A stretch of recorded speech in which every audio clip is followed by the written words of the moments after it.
اعوذ باللہ من الشیطان الرجیم بسم اللہ الرحمن الرحیم۔ السلام علیکم ورحمۃ اللہ وبرکاتہ۔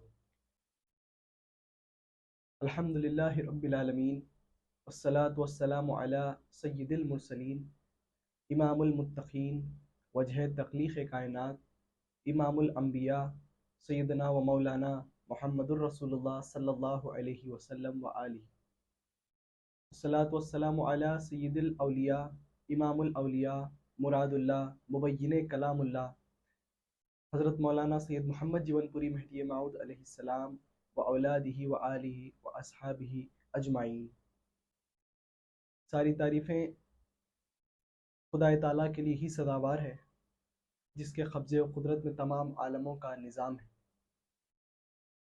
جس نے محض کن کے ذریعے تمام کائنات کی تخلیق عمل میں لائی ہے، جس کو نہ تو نیند ہے اور نہ ہی اونگ ہے۔ یہی وہ ذات ہے جو سیاہ رات میں سیاہ پہاڑ پر رینگتی ہوئی سیاہ چیٹی کو بھی رزق پہنچاتا ہے۔ وہی اول ہے اور وہی آخر ہے۔ اللہ تعالیٰ قرآن مجید فرقان الحمید میں ارشاد فرماتے ہیں، سبحان الذی اسری بعبدہ لیلا من المسجد الحرام والمسجد الاقصی۔ پاک ہے وہ ذات جس نے اپنے بندے کو راتوں رات سیر کرائی مسجد حرام سے مسجد اقصی تک۔ ناظرین، معراج کے معنی بلندی ہیں، معراج کے معنی عروج ہے۔ ہر نبی کو، ہر پیغمبر کو اپنی اپنی مقام و مرتبے کے اعتبار سے معراج نصیب ہوئی ہے،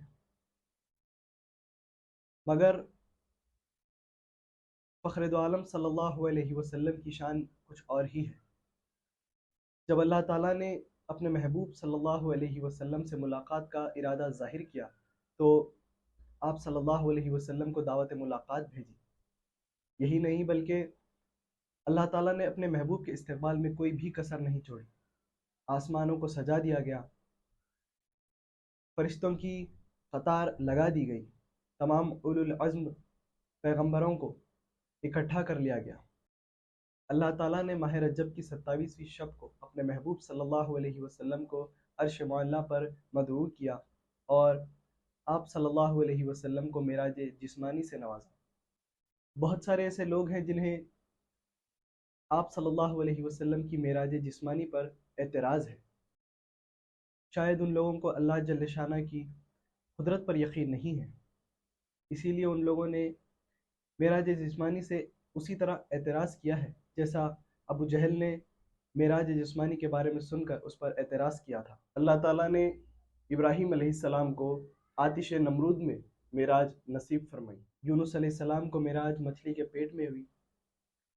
یوسف علیہ السلام کو معراج اس وقت ہوئی جب ان کے بھائیوں نے انہیں کنویں میں ڈھکیل دیا تھا۔ سلیمان علیہ السلام کو معراج ہوائی تخت پر ہوئی، اور احمد مجتبیٰ محمد مصطفیٰ صلی اللہ علیہ وسلم کو معراج عرش عظیم پر نصیب ہوئی۔ نبی کریم صلی اللہ علیہ وسلم ابو طالب علیہ السلام کی صاحبزادی ام ہانی فاختہ رضی اللہ تعالیٰ عنہ کے گھر پر آرام فرما رہے تھے۔ اس گھر کی چھت کھولی گئی جہاں سے جبرائیل امین تشریف لائے، سینہ اطہر کو چاک کیا اور اس کو آب زمزم سے دھویا۔ اس کے بعد اس میں حکمت و ایمان اڈیل دیا۔ پھر آپ صلی اللہ علیہ وسلم کو جبرائیل امین مسجد حرام کی طرف لے گئے۔ مسجد حرام سے نکلنے کے بعد نبی کریم صلی اللہ علیہ وسلم براق پر سوار ہوئے اور مسجد اقصی پہنچے۔ براق کی رفتار برق سے زیادہ تیز تھی، حد نگاہ کے بعد اس کے قدم پڑتے تھے۔ نبی کریم صلی اللہ علیہ وسلم مسجد اقصی پہنچے۔ مسجد اقصی پہنچنے کے بعد نبی کریم صلی اللہ علیہ وسلم نے اپنی سواری کو اس مقام پر باندھا جہاں پر انبیاء علیہ السلام اپنی سواری کو باندھا کرتے تھے۔ اللہ تعالیٰ نے اپنے محبوب صلی اللہ علیہ وسلم کے استقبال میں تمام انبیاء علیہ السلام کو اکٹھا فرمایا۔ نبی کریم صلی اللہ علیہ وسلم نے مسجد اقصی میں تمام انبیاء علیہ السلام کی امامت فرمائی اور 2 رکعت نماز ادا کی۔ اس کے بعد جبرائیل امین نبی کریم صلی اللہ علیہ وسلم کے سامنے دودھ، شراب اور شہد کے پیالے رکھ دیتے ہیں، جس میں سے نبی کریم صلی اللہ علیہ وسلم نے دودھ کا پیالہ انتخاب فرمایا اور اپنی امت کو گمراہی سے محفوظ رہنے کا سبق عنایت فرمایا۔ اس کے بعد جبرائیل امین کے ہمراہ نبی کریم صلی اللہ علیہ وسلم آسمانی دنیا کی طرف روانہ ہو جاتے ہیں۔ جیسا کہ میں نے اپنی بات کی تمہید میں ہی کہہ دیا تھا کہ اللہ تعالیٰ نے اپنے محبوب صلی اللہ علیہ وسلم کو عرش معلیٰ پر مدعو فرمایا ہے، تو تمام آسمانوں کو سجا دیا گیا۔ پہلے آسمان پر آدم علیہ السلام سے نبی کریم صلی اللہ علیہ وسلم کی ملاقات ہوتی ہے، دوسرے آسمان پر یحییٰ علیہ السلام سے ملاقات ہوتی ہے، تیسرے آسمان پر یوسف علیہ السلام سے ملاقات ہوتی ہے، چوتھے آسمان پر ادریس علیہ السلام سے ملاقات ہوتی ہے، پانچویں آسمان پر ہارون علیہ السلام سے ملاقات ہوتی ہے، چھٹے آسمان پر موسیٰ علیہ السلام سے ملاقات ہوتی ہے، اور ساتویں آسمان پر ابراہیم علیہ السلام سے نبی کریم صلی اللہ علیہ وسلم کی ملاقات ہوتی ہے۔ تمام انبیاء علیہ السلام نے نبی کریم صلی اللہ علیہ وسلم کا استقبال کیا اور نبوت کا اقرار بھی کیا۔ پھر اس کے بعد پروردگار عالم سے ملاقات کا وقت آ گیا۔